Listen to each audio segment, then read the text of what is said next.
வணக்கம் நண்பர்களே. இந்துக்கள் வெளி திருமண வணக்கம். இந்த பப்ளிஷ் பார்க்க சப்ஸ்கிரைப் பண்ணுங்க, கொஞ்சம் ஷேர் பண்ணுங்க. சப்போர்ட் பண்ணுச்சுன்னா சூப்பர் சார். ஜாப் பட்டன் சப்போர்ட்டும் ஒரு அண்ணாமலை சேனல். நன்றி. இப்போ மதுரையில் வெளுத்து வாங்கிட்டார் அண்ணாமலை. அவர் என்ன சொல்கிறாருன்னா, இந்த பாலிஸ்டர் ஏற்கனவே குறிப்பிட்டோம்ல, சிட்ரா கோயம்புத்தூர் சிட்ராவில் ஜவுளி ஆராய்ச்சி நிறுவனத்தில் அதில் வந்து கொடுத்ததில் இந்த குறுக்கையும் நெடுக்கையுமா இருக்கும் அந்த அந்த நூல் இலை. ஆமாம், அந்த பெஸ்ட்டு அந்த பிரீஃப் அந்த சொல்கிறார். அந்த பார் வெஸ்ட் அப்படிங்கிறார். அந்த இதில் வந்து என்னென்னா இவங்க வந்து அந்த டிஃப்ரென்ஸ் இருக்குது. காட்டன் வந்து 360 ரூபான்னா பாலிஸ்டர் வந்து பாதி தான். அப்போ அந்த டிஃப்ரென்ஸ் அமௌண்ட் மட்டும் இல்லை, அந்த தறி நெய்கிறது இல்லாட்டி லோமில் கொடுத்துட்றது, அதில் ஒரு டிஃப்ரென்ஸு. தறி நெய்கிற பெடல் பண்ணுறதா இருந்தால் கம்மி, லூமில் ஓட்டினோம்னா பவர் லூமில் ஜாஸ்தி வரும். அப்போ இந்த பெடலில் ஓட்டிட்டு பவர் லூம் ஓட்டின மாதிரி சம்பாதிக்கிறது, இந்த மாதிரிலாம் பண்ணுறாங்க. அதெல்லாம் கண்டுபிடிச்சி 100 கோடி ரூபா அடிச்சிருக்கானுங்க. இதை எடுத்துட்டோம். இதுக்கு வந்து காந்தின்ற மந்திரி பேர் நல்லா தான் வச்சுருக்கேன் அப்பா அம்மா, ஆனால் பண்ணுறதெல்லாம் எப்படி? ஏற்கனவே கள்ளச்சாராயம் காய்ச்சி சரியான போலீஸாக இருந்தால் அன்றைக்கி அடித்து உட்கார வச்சுருப்பாங்க. இவரெல்லாம் இன்றைக்கி நாட்டுக்கு மந்திரின்ட்டார். அப்போ இதை எடுத்து கொண்டு போய் லஞ்ச ஒழிப்புத்துறை கொடுத்தா, இங்கே லஞ்ச ஒழிப்புத்துறை ஸ்டாலின் அரசாங்கத்தில் யார் பார்க்க போகிறான்? ஆனாலும் கொண்டு போய் கொடுத்துருக்காரு கைப்பட அண்ணாமலை. அவங்க கொடுக்கும்போது என்ன பண்ணுறாருன்னா, அவர் என்ன பண்ணுறாரு கிளவராக, இதை பாருங்கள் அப்படின்னு டீட்டெயிலாக கொடுக்கும்போதே, நான் ஈரோட்டில் சிசிடி கேமரா போலீஸ் புத்தினால் சிசிடி கேமரா போட்டு 2 பேரை போட்டேங்க. இவனுக்கு கர்ச்சீப் கட்டிட்டு நைட் வந்து எடுக்கிறான்னு அள்ளிகிட்டே இருக்கானுங்க. அந்த அந்த இதெல்லாம் அந்த லஞ்ச ஒழிப்புத்துறை சொல்லியிருப்பான், அது மாதிரி கேமரா கொடுத்துட்டு அள்ளிருங்க போயின்னு சொல்லியிருப்பா. அப்படி லஞ்ச ஒழிப்புத்துறை எந்த கவர்மெண்ட்டுக்கும் அவனுக்கு தானே வேலை செய்வானுங்க. அப்போ அதை சொல்கிறார், நான் முன்னாடியே கேமரா பண்ணிட்டேன், வச்சுட்டேங்க 2 பேரை, நம்ம போலீஸ் புத்தியில் அப்படின்றார்.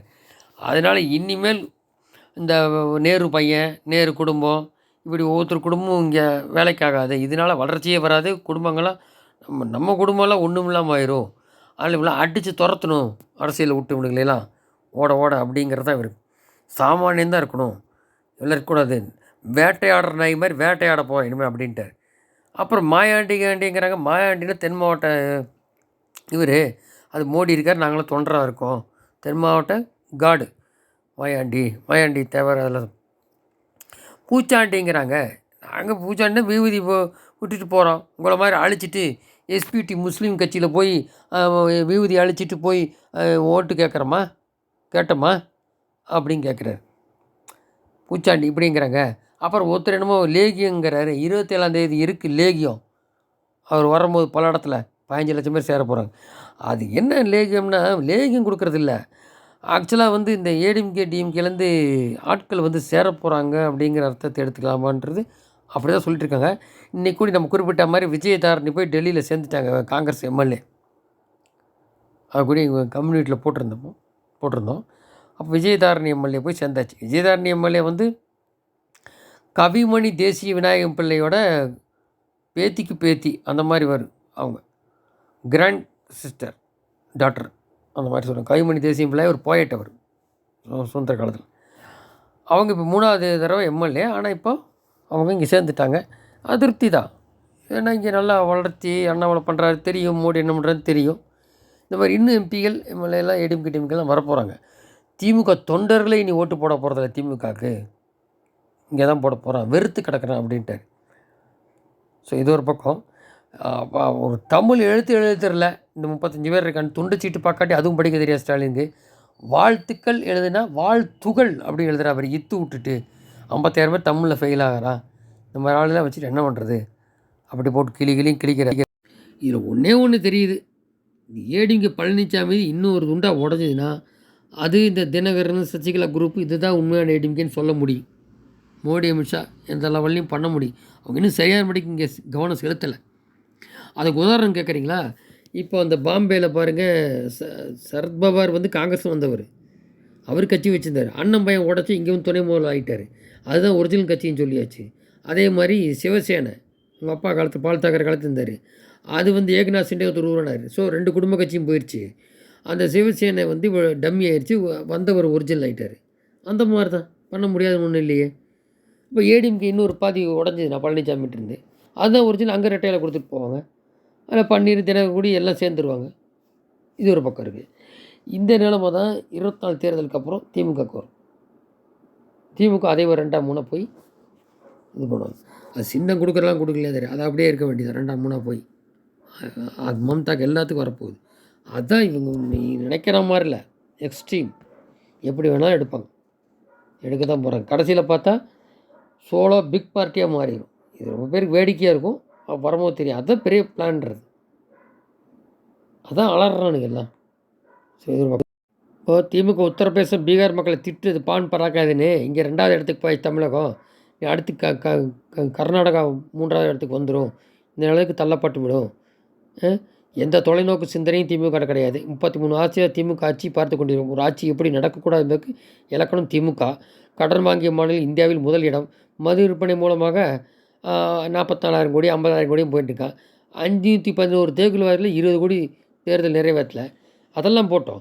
சமையல் எரிவாய்க்கு 100 ரூபா குறைக்கிறேன் நான், குறைச்சானா 2 தடவை மோடி குறைச்சிட்டாரு. அதே மாதிரி பெட்ரோல் டீசலுக்கு 2 தடவை குறைச்சிட்டாரு. இவன் பார்த்து 5 ரூபா 4 ரூபான்னு அது கூட குறைக்கல. கேட்டால் தேதி போட்ட பண்ணார் பிடிஆர் ஃபைனான்ஸில் இருக்கும்போது. 154 நாட்களில் வேலை வாய்ப்பு தரேன்னா, உரிமைத்தொகை அதெல்லாம் அறகுறை. மடிக்கணினி கைக்கணினி தரேன்னா, கடைசியில் மடிக்கணினி ஜெயலலிதா பேரில் கொடுத்த மடிக்கணினியும் இல்லாமல் பட்டானுங்க. அவர் எந்த உலகத்தில் வாழ்ந்து கொண்டிருக்கிறதே தெரியவில்லை ஸ்டாலின் அவர். என்ன ஏற்கனவே இருந்த நலத்திட்டம் தாலி தங்கம் எல்லாம் நிறுத்தியாச்சு, போலி தங்கம்லாம். 99% தேர்தல் வாக்குகள் நிறைவேற்றி விட்டோம் என்று பொய் கூறுறாரு. கடந்த 2001 பிஜேபி சொன்னதாக செஞ்சிட்டோம். நீங்கள் வந்து யார் வேணால் வந்து கேட்கலாம், நாங்கள் நிறைவேற்றலன்னு சொன்னால் நான் அரசியலை விட்டு போயிடுறேன் என் தோட்டத்துக்கு அப்படின்ட்டார் நம்மளை. 2 லட்சம் கோடி காங்கிரஸ் ஆட்சியில் நாட்டுக்கு செஞ்சு 2 லட்சம் கோடி தான் கட்டமைப்புக்கு, 11 லட்சம் கோடி செய்கிறார் மோடி. மொழியை மட்டும் மூலதனம் வைத்து திமுக இங்கே அரசியல் நடத்தி கொண்டிருக்கிறது. மதுரை அமைச்சர் மூர்த்தி G2 என்ற ஒரே ஒரு நிறுவனத்துக்காக மொத்த பத்திரப்பதிவு துறை கை கட்டி வேலை செய்கிறது. பத்திரப்பதிவு துறையில் இந்த மாதிரி பத்திரப்பதிவில் வேண்டிய இடத்துல போஸ்டிங் போடுறது, பணி நீக்கத்தை ரத்து செய்ய கட்டணம், இடமாற்றத்தை கட்டணம், ஒவ்வொன்றுக்கும் வசூல் வேட்டை. இப்படி வசூல் செய்த படத்தில் முதலில் பிரம்மாண்டமாக மால் கட்டி கொண்டிருக்கிறார். அதை அடுத்த ஊழல் பிரச்சனைகள் வரை மக்கள் ஒழித்து கட்ட வேண்டிய நேரம். அந்த மால் சம்மந்தப்பட்டது டீட்டெயிலாம் அடுத்த ஊழல் பட்டியல் டிஎம்கே ஃபைலில் வெளியிடுறோன்ட்டார். ஊழல் குடும்ப அரசியலை ஒழிக்கவில்லை என்றால் நம்முடைய குழந்தைகள் மண்ணில் நிம்மதியாக வாழ முடியாது. அரசியல் வரிசையாக வருவார்கள். ஊழல் என்பது தலைமுறை தொடர்ந்து கொண்டிருக்கும். வாரிசு வர்றது இப்போ இந்த சொன்னோம் இல்லையா, மந்திரி அவன் பையன், ஸ்டாலின் அவன் பையன், உதயநிதி, இந்த மாதிரிலாம் தான். ஊழல் செய்யக்கூடிய குடும்பங்கள் எதுவும் அரசியல் இருக்கக்கூடாது. இதை ஒரு வேள்வியாக பாஜக முன்னெடுக்கும்ட்டார். 2024 பாராளுமன்ற தேர்தல் தமிழகத்தின் அரசியல் மாற்றத்துக்கான தேர்தல். எந்த வேலையும் செய்யாத கம்யூனிஸ்ட் கட்சி நமக்கு வேண்டாம். ஊழல் குடும்ப அரசியல் நமக்கு வேண்டாம். ஓய்வின்றி உழைக்கும் பாரத பிரதமர் நரேந்திர மோடி அவர்கள் கரங்களை வலுப்படுத்துவோம் அப்படிங்கிறாரு. ஸோ இதை சொல்லவும் சொல்லிக்கிறார் இப்படி. அம்மா நம்மளும் திருட்டு பையன்தான், நானும் ஒரு திருட்டு பையன்தான், நல்லவங்களும் இங்கே இடம் இல்லை, நம்மளை முடிச்சுட்டு போயிடுவானுங்க, அதனால தான் லஞ்ச ஒழிப்புத்துறை செய்யாதுன்னு தெரியும், அதனால கொடுக்கும்போது அங்கே கேமரா போட்டு நைட்டில் திருடுவானுங்கன்னு தெரியும், அந்த வேட்டியை கொண்டு போய் மடக்கி ஒழிச்சிக்கு போவானுன்னு தெரியும், அதுதான் அங்கே வச்சோம், அதெல்லாம் தேர்தல் நேரத்தில் விடுவோன்ட்டார். இன்னும் இருக்குது. அதாவது இவங்க வந்து மாற்றுக் கட்சியிலேருந்து பெரிய விராட்கள் வரப்போகிறாங்க உறுதி. இதை பிரசாந்த் கிஷோரே சொல்லிட்டார், டபுள் டிஜிட்டில் போகுது எங்கேயோ, மேலே மோடி தான் வரப்போகிறாரு. வந்தனையும் இந்த அடாவடி இந்த குடும்ப ஆட்சியெல்லாம் காணாமல் போயிடும், எல்லாம் சுத்தப்படுத்திடுவாங்க நாட்டில். அதாவது இந்தியா லெவலில் கரெக்டாக போயிட்டுருக்கு, அதே மாதிரி ஸ்டேட் லெவல்லையும் போகணும்ல, அப்போ தானே விடிவு காலம் வரும். சும்மா இந்த பொய்யும் புரட்டும் திருட்டும் ஒரு குடும்பம் நல்லாக்காது வீக்கோன்னு பேர், அது எதுக்கு நமக்கு? 8 கோடி பேர் பைத்தியக்காரன், 6 கோடி பேர் ஓட்டு போடுறோம் மொத்த குடும்பம் வாழ்கிறதுக்கு. இப்போ அதே மகாராஷ்டிரா காலி பண்ணியாச்சு. அடுத்து மம்தா, இந்த கெஜ்ரிவால் ஒன்றுத்துக்கு உதவாரு 18 வயசுக்கு குடின்னு சொன்ன ஆள், இந்த மாதிரி நபர்லாம் அடியோடு அழிக்கணும். பீகார் அதே மாதிரி நிதிஷ் வந்துட்டார், இங்கே லல்லு பிரசாத் அப்படி பூரா சுத்தப்படுத்திடுவாங்க. அடுத்து அதுதான் சுத்தப்படுத்தி வளர்ச்சிக்கானது பெரிய ரிஸ்கெல்லாம் எடுப்பாங்க. 24 பொறுத்து பார்ப்போம். நன்றி ஜெயின். லஞ்ச ஒழிப்பு துறைக்கு வந்து கம்ப்ளைண்டே கொடுத்துருக்கோம் சகோதர சகோதரி. அதனால எங்கேயும் எல்லாம் நீங்க தப்பிச்சு போக முடியாது. அதனால் தமிழகத்துல லஞ்ச ஊழல் செய்யறவங்களை பாரதிய ஜனதா கட்சி என்று சொல்லுகின்றோம், வேட்டையாட போகின்றோம். ஏதோ புடிச்சு போலீஸ் ஸ்டேஷனுக்கு வந்து கம்ப்ளைண்ட் கொடுத்து என்கொயரி இல்ல, வேட்டையாட போறோம். ஒரு வேட்டைனா எப்படி வேட்டையாடுமோ அது போல எவன்லாம் லஞ்ச ஊழல் செய்து சுத்தி கொண்டிருக்கின்றார்களோ வேட்டையாடப்படுவார். இல்லைனாங்க ஐயா அந்த நாடு திருந்தாது. இது ஒரு உயிர், ஒரு வாழ்க்கை. அது எப்படி முடிவு வர வேண்டும் என்று ஆண்டவன் முடிவு செய்ய வேண்டும். இதை ஒளிக்காட்டி நம்முடைய குழந்தைகள் இந்த மண்ணிலே நிம்மதியாக வாழ முடியாது. ஒரு பிடிஆர் போனா பிடிஆர் பையன் வருவான், மூர்த்தி போனா மூர்த்தி பையன் வருவான், கேஎன் நேரு போனா கேஎன் நேரு பையன் வருவான். யாரு இருக்கக்கூடாது அரசியல். வரிசையா வந்துகிட்டே இருப்பான் அந்த குடும்பத்துல. லஞ்சம் என்பது தலைமுறை தலைமுறையாக தொடர்ந்து கொண்டிருக்கும். குடும்பத்துல எல்லா அரசியல் இருந்து ஒதுங்கி வெளியே போயிடணும், வேற வேலை பார்க்க. யார் அரசியலுக்குள் இருக்கக்கூடாது.